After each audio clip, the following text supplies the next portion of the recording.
Team India కోచ్గా అత్యంత successful coach ఎవరైనా ఉన్నారంటే ఫస్ట్ గౌతమ్ గంభీర్ను అనాలేమో. ఎందుకంటే 2025 ఛాంపియన్స్ ట్రోఫీని టీమిండియా సొంతం చేసుకుంది. ఇక రీసెంట్గా T20 వరల్డ్ కప్ను సైతం మూడోసారి ముద్దాడింది భారత్. ఇక మధ్యలో ఆసియా కప్ను సైతం భారత్ సొంతం చేసుకుంది.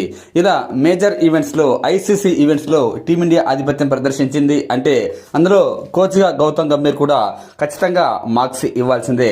అఫ్ కోర్స్ కొన్ని ఓటములు కూడా ఉన్నాయి, ఘోరాతి ఘోరమైన ఓటములు కూడా ఎదురయ్యాయి, అందులో అనుమానమేమీ లేదు. సొంత గడ్డపై న్యూజిలాండ్ చేతిలో వన్డే సిరీస్ ఓడిపోయింది, అంతకుముందు టెస్ట్ సిరీస్ ఓడిపోయింది. సౌత్ ఆఫ్రికాతో జరిగిన టెస్ట్ సిరీస్ సైతం 2-0 తేడాతో భారత్ కోల్పోవాల్సి వచ్చింది. సో విజయాలు అపజయాలు సర్వసాధారణం.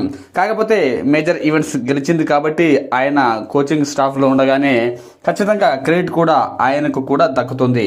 సో అలాంటి గౌతమ్ గంభీర్ మాజీ కెప్టెన్ ఎంఎస్ ధోనిపై ఇంట్రెస్ట్ కామెంట్స్ చేశారు. ఏదో ఒక రోజు భారత్ కోచ్గా ఎంఎస్ ధోని రావాలని, ఆయన సారథ్యంలో టీమిండియా ఐసీసీ వరల్డ్ కప్ను సాధించాలని ఆకాంక్షించాడు. అది ఈ రోజు కాకపోవచ్చు, రేపు కావచ్చు, ఏదో ఒక రోజు ఖచ్చితంగా భారత్ కోచ్గా ఎంఎస్ ధోని రావాలని ఆకాంక్షించాడు Gautam Gambhir.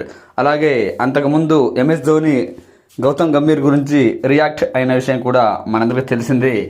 Team India T20 world cup గెలవగానే గౌతమ్ గంభీర్ నవ్వారు. నిజానికి గంభీర్ స్మైల్ ఇవ్వడం డగౌట్లో చాలా అరుదుగా చూస్తుంటాం. కాస్త సీరియస్ ఫేసే ఎక్కువగా ఉంటుంది. అఫ్ కోర్స్ ఎక్కువగా కామెడీగా ఉన్నా లేదంటే నవ్వుతూ ఉన్నా కూడా బాగోదు కాబట్టి మరి ముఖ్యంగా ఆయనైతే కాస్త అనుకున్న దానికంటే ఎక్కువగానే సీరియస్గా కనిపిస్తూ ఉంటారు. అలాగనే కొంతమంది మూడ్ కూడా అలాగే ఉండొచ్చు.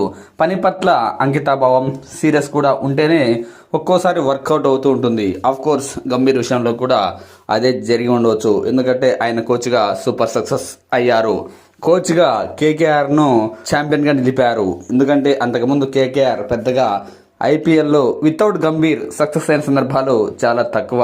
ఆయన హ్యాండిల్ చేశాకే కోచ్గా కావచ్చు, కెప్టెన్గా కావచ్చు కేకేఆర్ సక్సెస్ అయ్యింది.